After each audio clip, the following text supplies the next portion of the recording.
My husband set a manila envelope on our kitchen island on a Tuesday morning and told me to sign.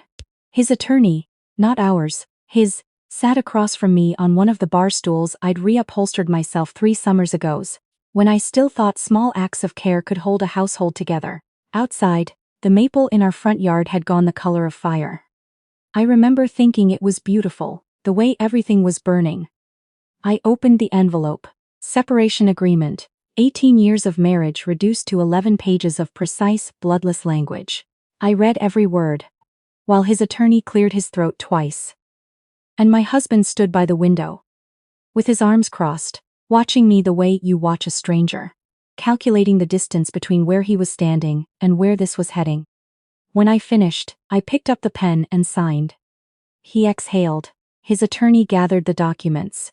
Neither of them noticed I was smiling. Not from relief. Not because I'd stopped loving him.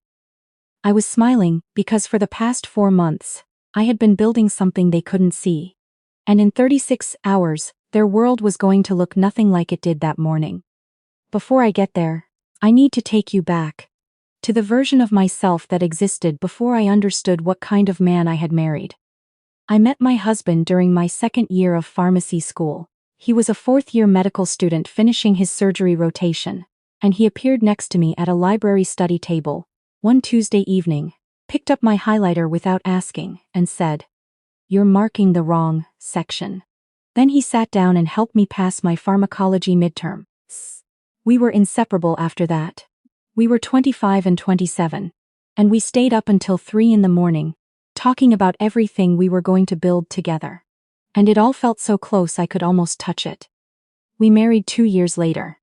I had 6 months left in my pharmacy program. He was starting his residency. We had nothing, which in the particular way of young people in love felt like freedom. His dream was to open his own orthopedic surgery practice, not a hospital position. His own group, his own patients, his name on the building. He talked about it the way some men talk about their faith. I believed in it the same way. So I made a choice. I deferred finishing my license. I took a position at a local pharmacy chain to keep us solvent while he finished his residency, and I threw everything I had into helping him build. I drafted the initial business plan at our kitchen table over 3 consecutive weekends. I negotiated the lease on his first office space, going back twice before the landlord moved on terms. I sat across from loan officers in my good blazer, and made the case for a man with a bright future and no track record. I handled the Medicare and Medicaid credentialing paperwork, an undertaking that took 4 months and nearly broke me. Because he didn't want to pay a consultant, and I had the background to do it myself. "You're better at this than anyone I'd hire," he told me. He said it the way you say something you believe, back when he still believed things about us. By the time the practice had 4 surgeons on staff and a 6-week waiting list, I had stepped back. We could afford real people now. A billing manager, an office administrator, a marketing coordinator. My husband assured me it was time to focus on myself, finish the license, think about what I wanted. I kept putting it off. There were physician dinners that directly supported his referral relationships, and those dinners required months of planning and a host who could talk to anyone. There was the Children's Hospital Gala where he sat on the board. There was our daughter's orchestra rehearsal schedule and our son's travel baseball. And the week his parents visited, and the month mine did. I was managing a household and a social life that functioned, when you looked at it honestly, as a support system for his career. I told myself that was enough. I told myself it was a partnership. Just one where the roles had been distributed in a particular way. I was 41 years old before I really stopped believing that. 3 years ago, something shifted in him. He started coming home after 10 on nights that used to be lighter. He took calls in the garage, with the door pulled shut. His phone, which had always sat face up on the nightstand, disappeared into his jacket pocket every morning before I was fully awake. He started going to the gym at 6 in the morning, which he had never done in 18 years of marriage. And sometimes he came home at 7, smelling like the same soap he used at the hospital. I told myself he was stressed. The practice had grown complicated. There was an insurance contract renegotiation. There was a new partner he wasn't sure about. I believed the explanations that existed in my own head, because filling the silence with the most charitable version was something I had been doing for so long it had become automatic. Then, last spring, he left his tablet on the kitchen counter when he went for a run. I wasn't snooping. I was looking for a grocery apps. But the screen lit up with a preview before I could stop myself from reading it. Can't wait for Saturday. Room's already booked. I set the tablet back exactly as I'd found it. I finished making coffee. I sat down and drank it slowly while outside the maple tree was just beginning to bud. And I thought about the fact that my husband was going to a hotel on Saturday with someone whose name started with W. I didn't cry. I was surprised by that, but only a little. I think I had been preparing for this moment for longer than I'd admitted to myself. I knew who W was.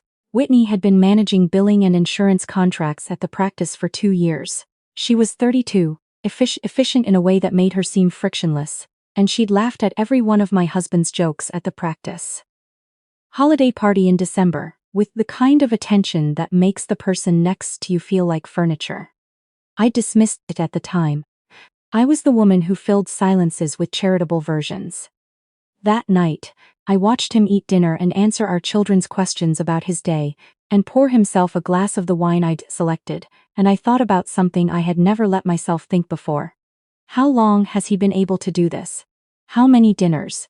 How many years? After he fell asleep, I sat in my home office until almost 4 in the morning. I wasn't looking for more evidence of the affair. What I was doing, I understand now, was finally allowing myself to pay attention to something I'd been half noticing for 2 years. I pulled out old practice files. Documents I'd helped create back when we were building everything from scratch, and I started comparing numbers. Medicare's reimbursement rates I remembered from the early years against figures in a summary report. My husband had left in the printer tray 3 days earlier. He'd been careless about that lately. About a lot of things. The numbers were wrong. Not accountant made an error wrong. Systematically, deliberately wrong. He was billing Medicare for higher complexity procedures than what the surgical notes documented. In some cases, significantly higher.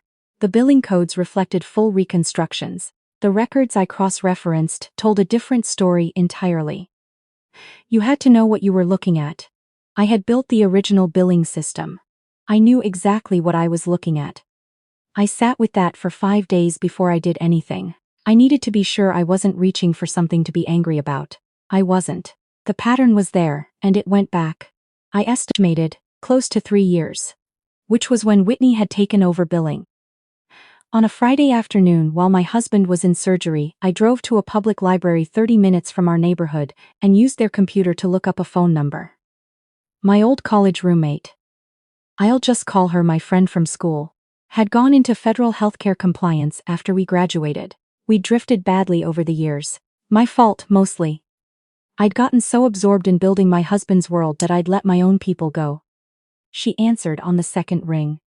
We caught up for a few minutes, the way you do when you've been absent too long, and you both know it. Then I said, I need to ask you something professional. Hypothetically speaking. She got very quiet. How hypothetically? Very. I described what I'd found without naming anyone or any practice. I described the billing pattern, the code discrepancies, the volume I knew the practice handled, the rough timeline. When I finished, she was silent for a moment. If this is what you're describing, she said carefully, this isn't a billing error. This is Medicare fraud. Federal charges. Potentially millions in false claims. I know. Are you physically safe? Yes. Then listen to me carefully, and don't do anything. Until you've done the first thing I'm about to tell you. She spent 2 hours walking me through the False Claims Act whistleblower provisions. That a private individual who reports Medicare fraud can receive between 15 and 30% of the amount the government recovers. She explained how to document without contaminating evidence. She explained innocent spouse protections, and how to establish a clean timeline showing I had no knowledge of the fraud prior to my recent discovery. She explained how to protect our children's financial interests, even if joint assets were frozen. Get a whistleblower attorney, she said before we hung up. Not anyone connected to the practice. Not your current estate attorney. Someone who does this specifically. I drove home, made dinner, and didn't say a word. Over the next week, I researched attorneys from public library computers. I hired one the following Tuesday, paying the retainer from a personal savings account I'd maintained in my maiden name for 18 years. I'd opened it before we married, kept it modestly funded out of habit I couldn't name. That quiet habit would turn out to matter. For the next 4 months, I gathered evidence with the same methodical care I'd once put into building a billing system from scratch. I photographed documents. I cross-referenced years of records. I compiled a timeline and organized it into a format my attorney could work with. 47 specific cases, where billing codes and procedure documentation didn't match, spanning 3 years and totaling an estimated $5.8 million in fraudulent Medicare claims. I noted the precise moment the discrepancies began, 3 years ago, when Whitney took over billing. I kept making dinner. I kept attending his practice events, smiling at people whose retirement benefits I didn't yet know were being quietly stolen. I sat across from my husband at breakfast every morning and asked about his day, and he answered, and neither of us said anything close to what was actually true. There was one evening about 2 months in when he came home expansive and generous, poured wine without being asked, said something genuinely kind about a meal I'd made. I watched him and thought, he has been married to me for 18 years, and he has no idea who I actually am. He never asked. He never needed to, because I had made myself so useful in the shape that fit his life, that knowing me as a separate person would have been redundant. That thought didn't make me angry. It made me grieve in a way I'm still working through.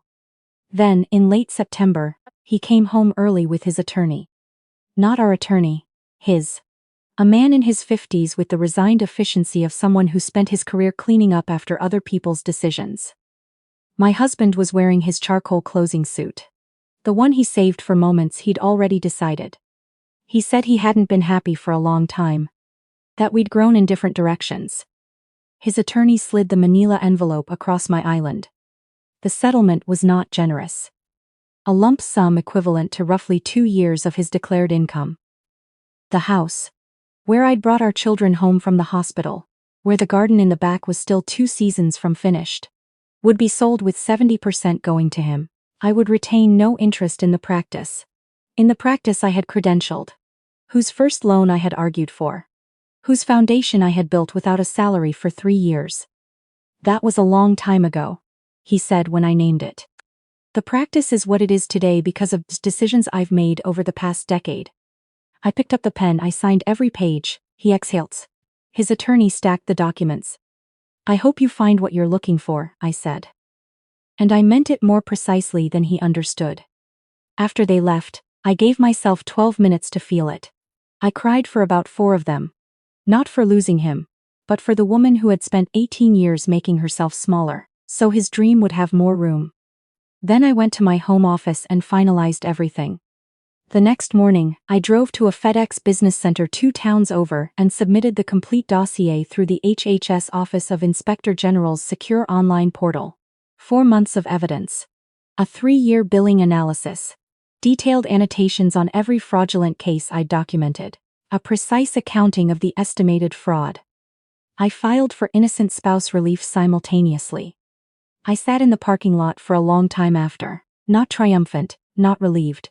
Tired in a way that felt, for the first time in years, honest. 3 weeks later, on a Wednesday morning, federal agents arrived at my husband's practice with search warrants. I was at a grocery store when my phone started ringing. His number. Then his personal cell. Then a number I didn't recognize. Then again. I bought milk and eggs and drove home and unpacked them slowly, putting everything in the right place. He left 14 voicemails over the next 3 hours. I listened to all of them in my backyard, in the afternoon light.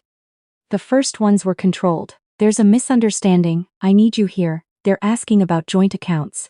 Then less lead controlled. I have patience, I have a staff, this is going to destroy everything. Then, near the end, so quiet I had to hold the phone against my ear. You did this. You actually did this. I didn't respond to any of them.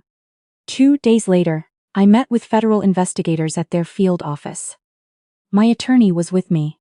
The lead investigator was methodical and thorough, and kind in the way people are kind when they're also building a federal case. We went through everything. At the end, she told me my cooperation was invaluable, and that my innocent spouse claim was well supported. Then she opened a second folder. Whitney, she explained, had not been a passive participant. Emails going back 3 years showed detailed, deliberate planning between my husband and Whitney about the billing strategy. How to code procedures, which patients' records were unlikely to be audited, how to distribute the gains without triggering thresholds. Whitney had received annual bonuses that corresponded exactly with the highest fraud periods. She had also received a down payment on her apartment and a car through the practice's accounts. The financial conspiracy had come before anything personal, or alongside it. I wasn't sure it mattered. What came next was the thing that broke me open. Over the past 18 months, my husband had restructured the practice's employee health benefit plan in a way that quietly redirected a portion of employee premium payments into an account he controlled. 12 employees had been underpaid on their benefits for a year and a half, some by thousands of dollars. People who made $35,000 or $40,000 a year and trusted him with their health care. The surgical tech, who'd been with the practice since the beginning. The front desk coordinator, who'd worked through a chance 2 years ago on insurance she thought was fully funded. I put my hand over my mouth and sat there while my composure fell apart completely. The investigator passed me a box of tissues and waited. He told them it was an administrative update. I finally managed. He told them the plan structure had changed. Yes, she said. That's what the documents show. Will they be made whole? That's one of the primary outcomes we're pursuing. I drove home in silence and sat in the driveway for a long time, before I could make myself go inside. The months that followed were procedural and exhausting and occasionally clarifying. My innocent spouse claim was approved. The separation settlement was renegotiated with my actual contribution to the practice taken into account. The years of unpaid infrastructure work, the referral relationships, the Medicare credentialing that had qualified the practice in the first place. My attorney was very good. I left the house without looking back. I took my grandmother's dishes and the photo albums and the garden tools and the books I'd been meaning to read for a decade. I left everything else. It was just furniture. I stayed in an extended stay hotel for 6 weeks, long enough to find an apartment on the east side of the city. 2nd floor, 2 bedrooms, windows that caught afternoon light in a way that felt like a promise. I bought a small table and 2 chairs. I planted herbs on the windowsill. I slept better than I had in 3 years, possibly longer. 11 months after I signed those separation papers, a letter arrived from the Department of Justice. My attorney called before I could open it. Good news, she said. Really good news. The whistleblower award was 18.5% of the government's total recovery. After penalties and restitution, the federal recovery exceeded $17 million. My portion was just over $3.1 million. I sat down on the floor of my apartment, just sat down right there on the second-hand rug, and read that number 4 times. I had not done this for the money. What drove me, when I'm honest about it, wasn't anger and wasn't ambition. It was the memory of those billing records, and the knowledge of what they meant for people who had trusted my husband with things they couldn't afford to lose. But I would be lying if I said the money didn't matter. It meant I could finally finish my pharmacy license. It meant my children's college accounts were untouched. It meant that for the first time in my adult life, I had time to figure out what I actually wanted. I called my old friend from school. I want to do something that matters, I told her. I enrolled in a healthcare compliance certification program 3 months later. I wanted to help medical practices build billing systems that didn't have vulnerabilities. The kind that sometimes get filled with fraud. Because someone decides that no one is paying close enough attention. Someone is always paying close enough attention. My husband accepted a plea agreement in March. 2 federal charges reduced from 9. In exchange for full cooperation and restitution. 22 months in a federal facility. Whitney receives a reduced sentence and a felony conviction that will follow her into every professional application for the rest of her career. I didn't attend the proceedings. I had a client consultation that afternoon. A small family medicine practice, preparing for a Medicare audit. I had 3 more consultations scheduled that week. I was building something small and entirely my own, and it was more than enough. On the 1-year anniversary of the morning, I signed those papers with a smile. I cooked dinner for 4 people in my apartment. My friend from school, my attorney, my younger sister who drove in from Columbus, and a woman I'd met through the compliance program who had become real to me, in the way that new friends sometimes become real faster than you expect.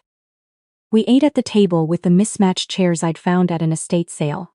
The herbs on the windowsill were thriving. Someone brought flowers. At some point, my friend raised her glass and said, "To knowing what you're looking at." I thought about the billing codes. I thought about a tablet screen lighting up in a quiet kitchen. I thought about the maple tree burning orange and gold outside the window. On the morning I signed my marriage away with steady hands. I raised my glass. I had spent 18 years being the woman who made the dream possible for someone else. I had been grateful for it. I had been hollowed out by it. I had lost myself so gradually inside that role that the person I used to be had nearly disappeared entirely. The one who argued with loan officers, and built credentialing systems from scratch, and stayed up until 3 in the morning. Because she had something she was building too. What I know now, sitting at my own table with people who actually see me, she was never gone. She was just waiting for a reason to show up. And when he handed her a pen and told her to sign, she smiled, because she already had.